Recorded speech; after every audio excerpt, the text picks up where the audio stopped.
In italiano o in In inglese? italiano? Vuoi provare in italiano? No, loro ridono. Chi?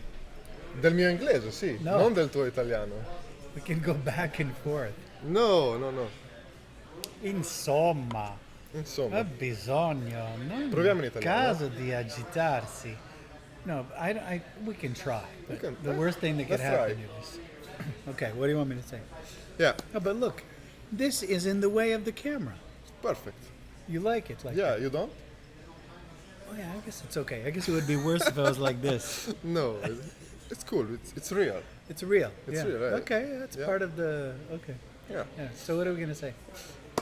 Abbiamo appena finito una sessione di pitch con degli investitori selezionati da Alfredo, non tanti a livello di quantità, ma a livello di qualità penso dei feedback super funzionali a quelli che sono gli obiettivi delle startup. Vorrei arrivare a condensare quelli che secondo te sono i punti che hai visto più ricorrenti come mancanza nelle startup che hanno pitchato, per dare qualche consiglio a magari ad altri imprenditori e innovatori. Ad esempio, qui la gente non ha molto tempo, bisogna andare dritti al punto e spiegare in maniera tale che anche una persona non tecnica riesca a comprendere qual è il problema, qual è la soluzione e qual è l'opportunità di business. Sì, ma anche gli start-up devono fare più ricerche sugli investitori perché loro vengono da settori diversi, allora devono i loro pitch devono essere più semplici it's hard, No, man. no, no. Let's switch English. Okay, let's switch English if you prefer. Yeah. No, because the technical words are a little bit Yeah. rough. No, I mean I think I understood your question. Yeah. That what did I notice from the pitches today? You know, generally they did a good job to present their businesses, but because like not just in Silicon Valley, but anywhere you are, you don't necessarily know what are the individual backgrounds of the investors. So because the startups today are coming from so many different stages, very early stage Yeah. and some more advanced. Some sectors in, deep science, deep tech, and some are much more established in more understandable software industries. So I think generally they need to make their presentations a little bit more tailored to the average person Yeah. because you never know what the backgrounds are of each of the investors, especially those who are in the scientific health and medical field. Perfect. And what about Q&A? How can you make the perfect answer for an investor? Okay, so during the Q&A session, Yeah. I think it's important when there is limited time. They are only given 5 minutes of Q&A. Oftentimes, the founder gets very, very wrapped up in the question, and they want to give a very long, complicated answer. During these types of pitch forums, it's important to just give a simple answer, and then say, "Let's talk more detail on a more detailed level after the event." Yeah. And I think that's the best way to do it. This is Yeah. a smart way to Smart way to do it. catch the investor. And For that sure. gets it confirms and guarantees that there's a follow-up discussion going to Yeah. happen. Yeah. And even the startup could write the investor the answer or more details. Exactly. It's Yeah, that's it's a great perfect- idea. It's a perfect excuse for Perfect excuse for follow-up. They Yeah. can give an answer in email in a lot more detail. yeah. I don't know if I'm wrong, but I saw less focus on traction, and that was what the investor looking for. Are you agree with me? Yeah, well, some of the companies are very young, so they don't have a lot of traction, but it's true they do need to indicate a little bit more detail about what they have accomplished up to now. Yeah.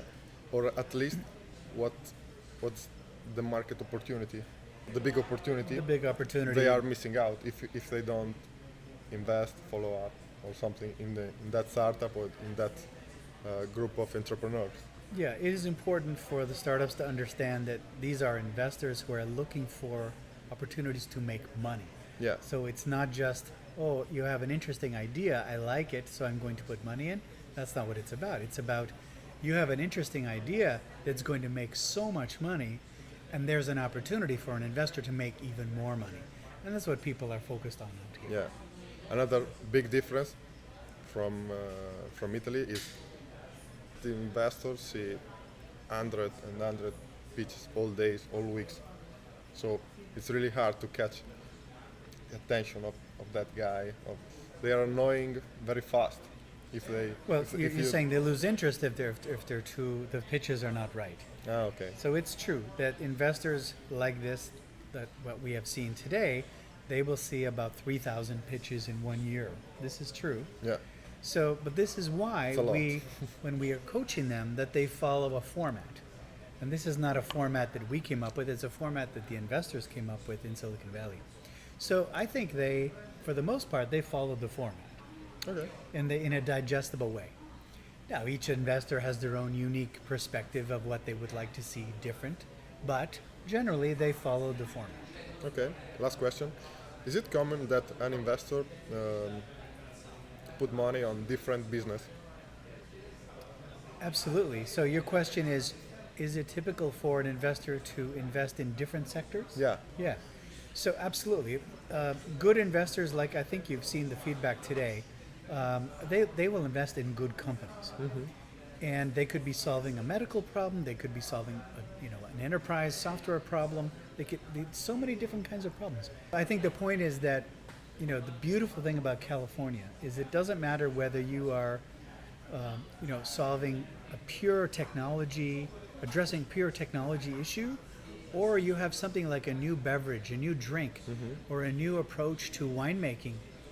All new innovation starts in California. Okay, that's cool. So, this is why it's common for an investor put money in different sector.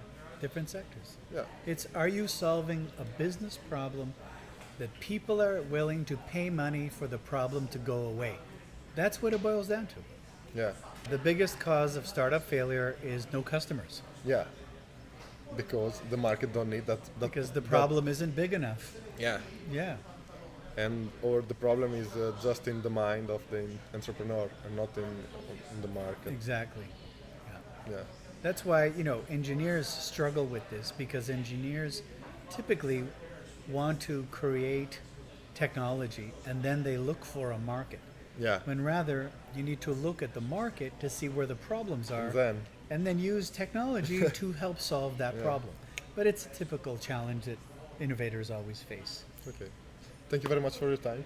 I hope that was helpful. Cheers. And I'm sorry, your question in Italian was beautiful, But I couldn't articulate in the same way. It's just I don't practice. I think anyway your Italian is better than my English. No, non è vero. È verissimo. Devo chiedere scusi a tutti. Cheers. Cin cin. Cin cin. Grazie Alfredo.